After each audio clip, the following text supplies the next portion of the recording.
வாசலண்டை நின்று ஆசையை தட்டும் நேசரேசப்பாவுக்குள்ளம் திறவாயோ. வாசலண்டை நின்று ஆசையை தட்டும் நேசரேசப்பாக்குள்ளம் திறவாயோ.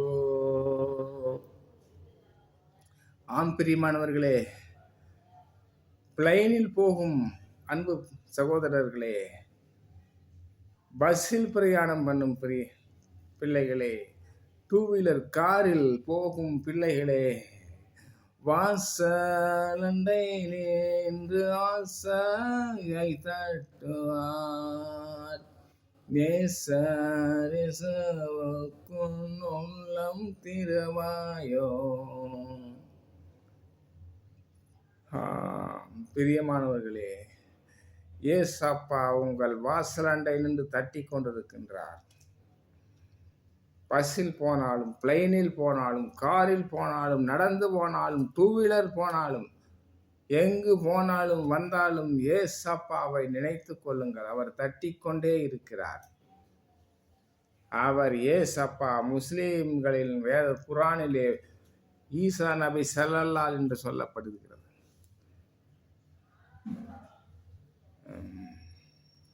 அதே போல இந்து மார்க்கங்களிலே அவரை கடவுள் இறைவன் என்றும் சொல்லுகிறார்கள்.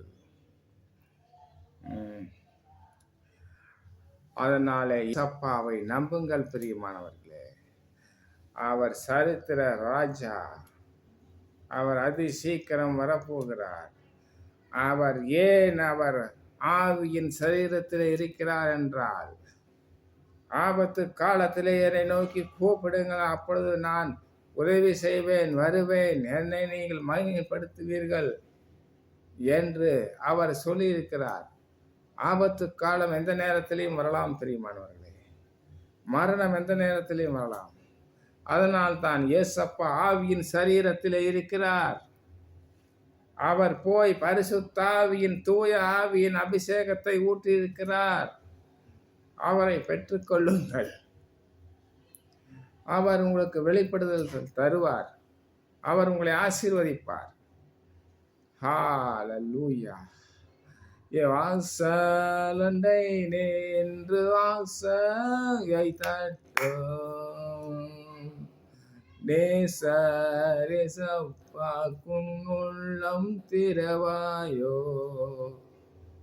கோயிலுக்கு சர்ச்சுக்கு போகாத பிள்ளைகளே, உங்களை தட்டுகிறார் ஏசப்பா. நீங்கள் எப்படியாவது புறப்பட்டு செல்லுங்கள். ஆமீன். கர்த்தர் உங்களை ஆசீர்வதிப்பார். ஏசப்பாவின் நாமத்தினால் இது லைக் பண்ணுகிறதான என் அன்பு பிள்ளைகளே, ரசிக பிள்ளைகளே, ஏசப்பாவின் நாமத்தினாலே உங்களை நான் ஆசீர்வதிக்கிறேன். இதை யாரா ரசித்து பார்க்கிறீர்களோ, இயேசுவின் நாமத்தினால் அவர்கள் சிரசின் மேல் ஆசீர்வாதம் தங்கும். ஷாபார கபலா. ஏசப்பா உங்களை ஆசீர்வதிப்பார். ஆமென், ஆமென்.